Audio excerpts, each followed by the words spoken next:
This is London Tonight with Charlene White. Good evening. Tubes and buses are to be made more wheelchair-friendly at a cost of £18 million. Transport for London is said to have been inspired by the Paralympics to improve access for Londoners with disabilities.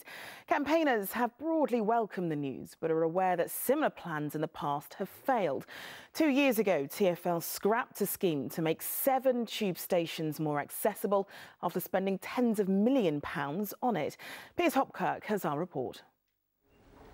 To the tens of thousands who pass through every day, these are no more than ticket gates. But to those who are disabled or infirm, they're symbols. Just one of a series of barriers that can deny them access to the capital's transport network. Today, though, Transport for London's announced a multi-million-pound programme of improvement to accessibility. Well, accessibility is one of our priorities, but we've got to make sure that we implement these ramps and other accessibility improvements in a phased way, in a way that is affordable and in a way that unlocks the system for our customers and users.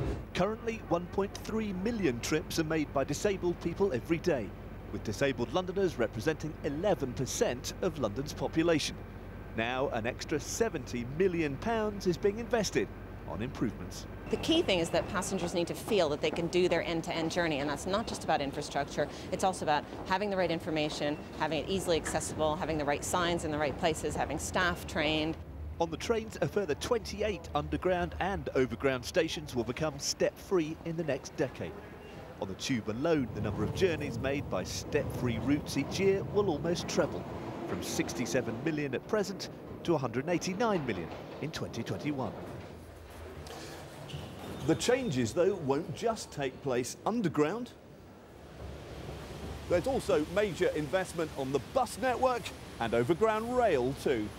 70% of bus stops will now be fully accessible for disabled people by spring 2013, rising to 95% by the end of 2016. £50 million will also be spent on staff training on the bus network over the next decade. Why have disabled people had to wait so long to have the network opened up to them? But these things do take time. Absolutely, we need to have the long-term, this isn't enough. What we're talking about today isn't enough.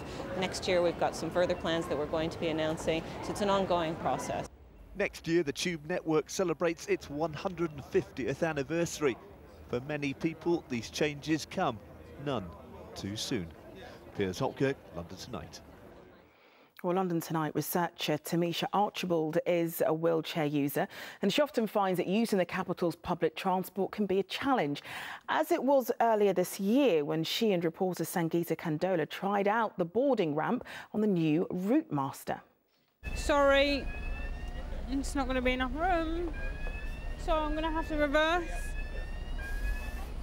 Tamisha has little room to get on, but the ramp works fine, with a helping foot from a TfL official. On board, and so far, so good. And Tamisha is with me now, as is Faryal Velmi from Transport for All, which helps disabled transport users in London. I'll start with you first, Faryal, because Transport for All had a protest on Wednesday about this exact thing, calling for more accessibility on London's transport network. So would you see this as a victory then? Yeah, absolutely. We do welcome these new announcements. We think that they are significant in terms of the Mayor making a political commitment to accessibility. Our kind of flash mob that we did was around the boarding manual ramps on the tube, because during the Olympics and Paralympic Games, we saw a very cheap and cost-effective way of opening up the tube network to wheelchair users, but also older people with scooters as well.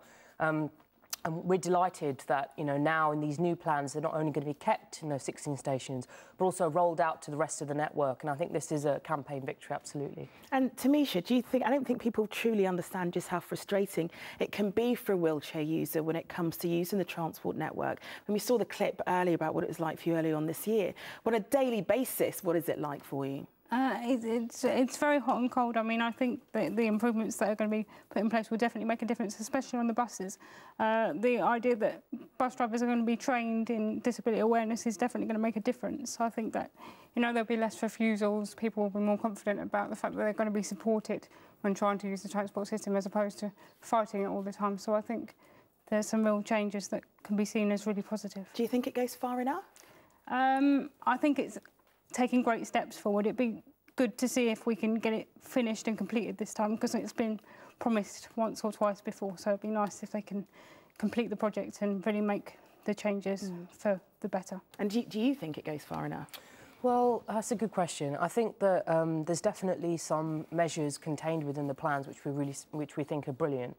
I think there is a frustrating lack of ambition around making more tube stations step-free. You know, the tube is the fastest way to get around London, but if you're a disabled person or older person and you cannot manage stairs and steps and gaps, then it's out of bounds. And currently, you know, only a very small fraction of tube stations are accessible, really accessible. And in the plans, I think they only really want to increase that in the next 10 years. Not even a third of tube stations will be accessible. So that the progress is slow on tube station accessibility. So I think there we would like to see more innovation and more money from central government as well to invest in London. We saw London as a world city, you know, with the Paralympic Games coming in, but yet we have a tube network that's, you know, not accessible to people.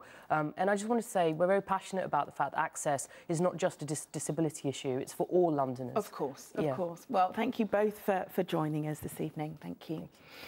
Well, we've got more details of TfL's plans to make transport more accessible on our website.